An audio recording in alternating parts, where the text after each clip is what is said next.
네, 옛사람과 새사람이란 제목으로 하나님의 말씀을 전하도록 하겠습니다. 오늘 본문에서 동전의 양면과 같이 더러운 것은 버리다 혹은 벗다, 또한 새로운 것은 입다 혹은 행하라 말씀합니다.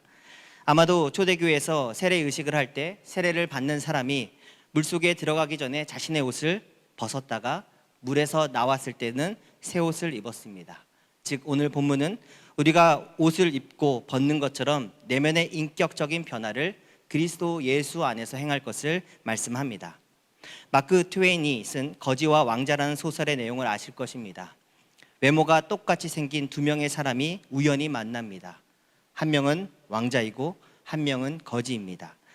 두 사람은 옷을 바꿔 입습니다. 그리고 거지는 왕자의 옷을 입고 왕의 행세를 하고, 왕자는 거지의 옷을 입고 거지처럼 바깥으로 자유롭게 세상을 누린다는 내용이 줄거리의 시작입니다.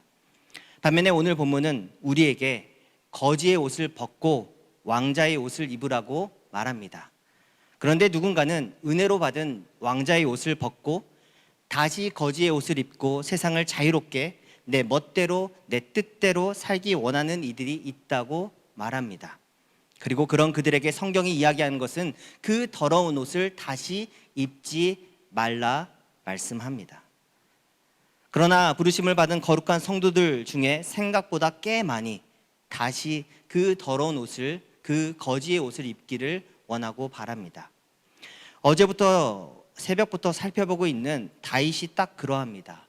사무엘하 11장 1절에 보니까 그애가 돌아와 왕들이 출전할 때가 되매 다윗이 요압과 그에게 있는 그의 부하들과 온 이스라엘 군대를 보내니 그들이 암몬 자손을 멸하고 랍바를 에워쌌고 다윗은 예루살렘에 그대로 있더라.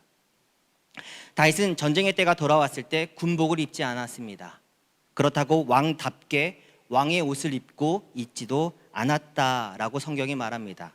2절과 3절에 저녁 때에 다윗이 그의 침상에서 일어나 왕궁 옥상에서 거닐다가 그곳에서 보니 한 여인이 목욕을 하는데 심히 아름다워 보이는지라. 다윗이 사람을 보내 그 여인을 알아보게 하였더니 그가 아라되 그는 엘리암의 딸이요 햇사람 우리아의 아내 밧세바가 아니니까. 다윗이 지금 입고 있는 옷은 탐심과 욕심의 옷입니다. 지금은 군복을 입어야 하는 감각이 있어야 하는데 다윗에게 그러한 감각이 전혀 없습니다. 지금은 신앙의 양심이 깨어 있어야 하는 상태인데 다윗은 눈치채지 못하고 있는 상태입니다. 오늘 본문 19절에 그들이 감각 없는 자가 되어 자신을 방탕에 방임하여 모든 더러운 것을 욕심으로 행하되. 지금 다윗의 모습이 딱 그러합니다. 모든 더러운 것을 욕심으로 행할 준비가 되어 있습니다. 군복을 입어야 하는데, 왕의 옷을 입고 온전히 있어야 되는데 욕심의 옷을 입고 그것을 행할 준비가 다 되어 있는 모습입니다. 그러므로 전쟁의 때에 군복을 입지 아니하고 성도로서 매일의 일상의 생활 가운데 거룩함의 옷을 입지 아니하고 깨어 있지 아니하면 반드시입니다. 내 뜻대로 그리고 내 욕심대로 욕심의 날개를 달고 살기를 원한다라는 것입니다.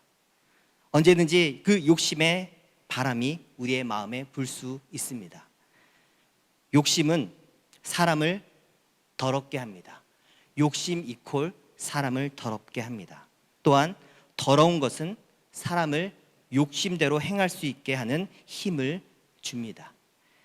히틀러가 유대인들을 잡아 감옥에 넣을 때 많은 유대인들이 극심한 스트레스를 받습니다. 그런데 그들을 잡고 고문하고 죽여야 하는 그러한 명령을 받은 독일 군사들 역시도 심한 스트레스 장애를 받게 됩니다. 이때 독일 군사들에게 내려진 명령은 감옥에 잡힌 그들 유대인들을 씻기지 않고 더러워지게 하는 것이었습니다. 더러워진 냄새나는, 그래서 더 이상 사람으로 보이지 않고 더럽고 냄새나는 동물처럼 대하도록 군사들의 시선을 바꿉니다. 욕심은 우리의 마음을 더럽게 합니다. 다윗이 입었던 욕심의 옷으로 인해서 다윗은 간음죄와 살인죄를 범합니다. 그의 마음과 육체가 더러워집니다. 믿기 어려울 정도로 다윗은 대범하고도 치밀하게 욕심대로 행합니다. 야고보서 1장 14절과 15절을 함께 읽습니다. 시작. 오직 각 사람이 시험을 받는 것은 자기 욕심에 끌려 미혹됨이니 욕심이 잉태한즉 죄를 낳고 죄가 장성한즉 사망을 낳느니라. 그러므로 처방전은 하나입니다. 욕심대로 행하지 않고 그리스도인답게 그리스도와 동행하며 살아야 합니다. 에베소서 4장 20절. 오직 너희는 그리스도를 그같이 배우지 아니하였느니라. 오직 너희는 그리스도를 그같이 배우지 아니하였다라는 말씀은 그리스도 예수님을 인격적으로 만난 성도들에게 하는 호소입니다. 그리스도를 피상적으로 만났습니다. 그리스도를 책으로 글로 만났습니다. 이 사람들은 이 말씀의 호소가 외침이 무엇인지 모를 것입니다. 그러나 주님을 인격적으로 만난 이들은 이 말씀이 의미하는 바를, 이 말씀이 내게 호소하는 바를 깨닫습니다. 다윗이 큰 범죄를 행한 후 내일 12장에서 나단 선지자를 통해서 욕심대로 행한 죄에 대하여 하나님의 책망과 또한 하나님의 심판의 말씀을 듣습니다. 이때 다윗이 참으로 그래도 이 사람이 여호와 하나님을 인격적으로 만났구나, 믿었구나 라는 것을 보게 됩니다. 궁금하시면 내일 반드시 큐티 사무엘하 12장을 읽고 묵상하시기 바랍니다. 너희는 그리스도를 그같이 배우지 아니하였다, 우리에게 외치고 있다라는 것입니다. 반드시 욕심의 옷을 벗어야 합니다. 어둠의 옷을 벗어야 합니다. 욕심으로 인해서 내 마음과 육체가 더러워진 것을 깨달아야 합니다. 할 수만 있으면 아이들을 매일 시키고 싶습니다. 그러나 밖에서 그렇게 땀을 흘리고 돌아와도 씻기를 싫어합니다. 더럽고 분명히 그 먼지난 옷을 벗어야 하는데 그대로 자도 될 것처럼 행동합니다. 오늘 말씀 22절과 23절 같이 한 번만 더 읽습니다. 시작.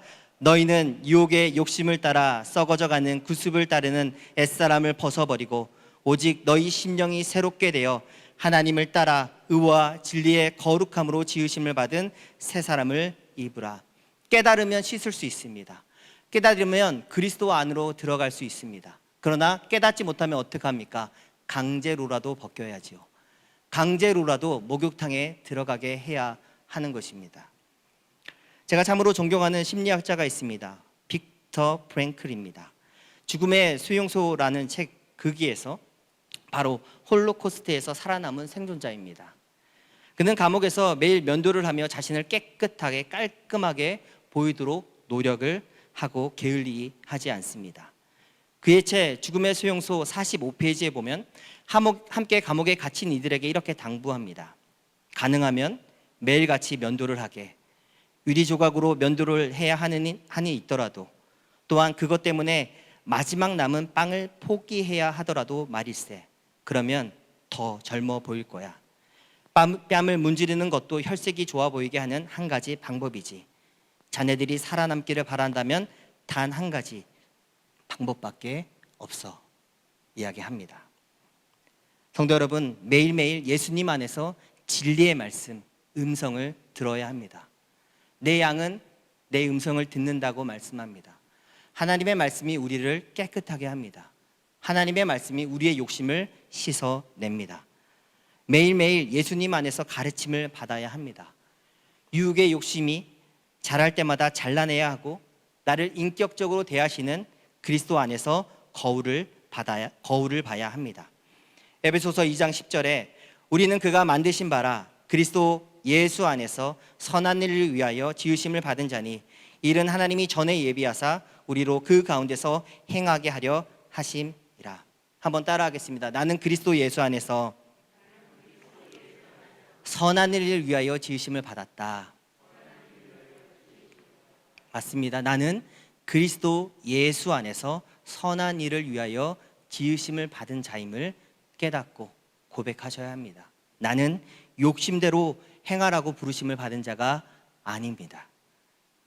2012년도 정확하게 10년 전에 개봉한 영화 왕이 된 남자, 참 감명 깊게 본 영화입니다.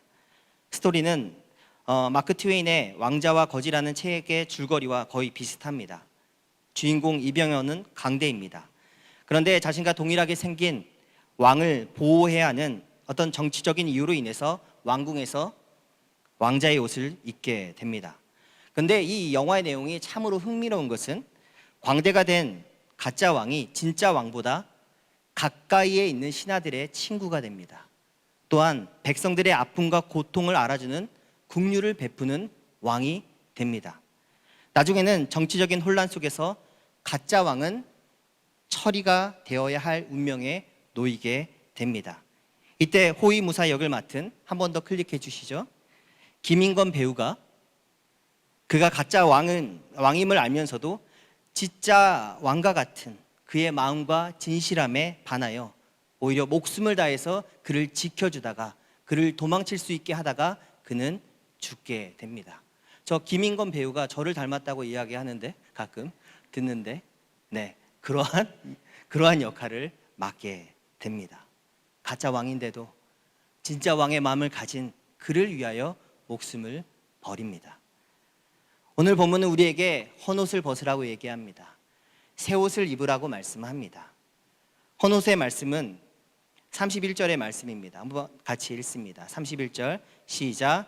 너희는 모든 악독과 노함과 분냄과 떠드는 것과 비방하는 것을 모든 악의와 함께 버리라고 말씀합니다.